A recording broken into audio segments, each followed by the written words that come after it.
Function types, पहला type होता है स्टेटमेंट या डिक्लेरेशन, जो कि नॉर्मली यूज करते आए हैं। सेकंड इज एक्सप्रेशन, जहां अब उस स्टेटमेंट को एक वेरिएबल में असाइन कर देते हैं। फिर वो उस फंक्शन की अपनी आइडेंटिटी तो नहीं रहती, पर आप उस वेरिएबल के थ्रू उसको एक्सेस कर सकते हैं। Next is anonymous function expression, तो आपने फंक्शन स्टेटमेंट में उसका नाम नहीं दिया, तो वेरिएबल के नाम से ही एक्सेस होगा। अब इनमें डिफरेंसेस क्या है? एक्सप्रेशन, नेम्ड एक्सप्रेशन में आप उस आइडेंटिटी के थ्रू उसको इंटरनली भी कॉल कर सकते हो। नेक्स्ट इज एरो फंक्शंस, इसका सिंटैक्स तो अलग होता है, इसका यूजेज भी काफी अलग होता है, इसको दिस बाइंडिंग के टाइम देखेंगे। स्टेटमेंट डिक्लेरेशन तो होस्ट हो जाता है नॉर्मली, पर क्योंकि बाकी सब में वेरिएबल्स इन्वॉल्व है, तो जो वेरिएबल कीवर्ड आप यूज करेंगे उसके हिसाब से उसकी बिहेवियर होगी। जावास्क्रिप्ट में फंक्शंस फर्स्ट क्लास फंक्शंस होते हैं, यानी आप फंक्शंस को एज अ वेरिएबल ट्रीट कर सकते हो। आप दूसरे वेरिएबल्स में उसको पास भी कर सकते हो, आप फंक्शंस में पैरामीटर भी ले सकते हो और फंक्शन से रिटर्न भी कर सकते हो, just like any other variable. जब आप किसी फंक्शन में एज अ पैरामीटर उसको लेते हो, तब वो फंक्शंस कॉल बैक फंक्शंस कहलाते हैं, उसको आप बाद में कॉल बैक कर सकते हैं। एंड हायर ऑर्डर फंक्शंस वो फंक्शंस होते हैं, या तो वो किसी फंक्शन को एक्सेप्ट करे वाया पैरामीटर, या वो किसी फंक्शन को रिटर्न करे।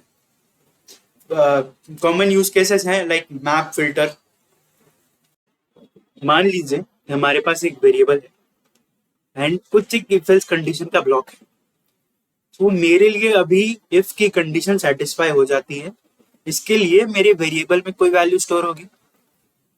सम फ्यूचर टाइम में जाके या मेरे किसी फ्रेंड के लिए अभी वो इफ का कंडीशन सेटिस्फाई नहीं होता है, तो उस केस में उस वेरिएबल की वैल्यू चेंज हो जाएगी। तो स्टेट होता है अलग सर्कमस्टेंसेस में, अलग कंडीशंस में हमारी वेरिएबल्स में क्या वैल्यू स्टोर हो रही है। ये रिएक्ट या एंगुलर के स्पेसिफिक टर्म नहीं है स्टेट, ये एक कॉमन टर्मिनोलॉजी है हमारे सर्टेन कंडीशंस में हमारे एप्लीकेशन के वैल्यूज को एक्सप्रेस करने के लिए। प्योर फंक्शंस वो फंक्शंस होते हैं जो सेम इनपुट मिलने से हर बार सेम आउटपुट दें। इसका ऑल्टरनेटिव होता है इम्प्योर फंक्शंस, जो सेम इनपुट मिलने पर भी अलग अलग आउटपुट देते हैं, क्योंकि वो कुछ साइड इफेक्ट कर देते हैं। यानी जब हम इम्प्योर फंक्शन को जस्ट कॉल करते हैं या इन्वोक करते हैं, तब वो अपने बाहर के किसी वेरिएबल को चेंज कर देता है। इस मतलब just by invoking it it changes the state, या वो कोई नेटवर्क कॉल, एपीआई कॉल्स कर लेता है। एग्जाम्पल के थ्रू देखते हैं। हमारा एक वेरिएबल है माई डेटा। अभी पहला फंक्शन जो है हमारा, वो माई डेटा को डायरेक्टली चेंज कर देता है। जस्ट आप एड टू फंक्शंस कॉल करोगे और माई डेटा चेंज हो जाएगा। सेकेंड इज जहां माई डेटा का यूज करके कुछ वैल्यू दिया जा रहा है, तो जब जब माई डेटा चेंज होगा तब तब इस फंक्शन का रिटर्न वैल्यू भी चेंज हो जाएगा। तो ये दोनों ही फंक्शंस इम्प्योर है। इसको हम प्योर भी बना सकते हैं।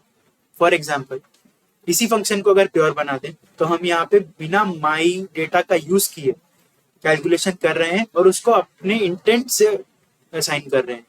वो जस्ट इन्वोकेशन के वजह से चेंज नहीं हो रहा।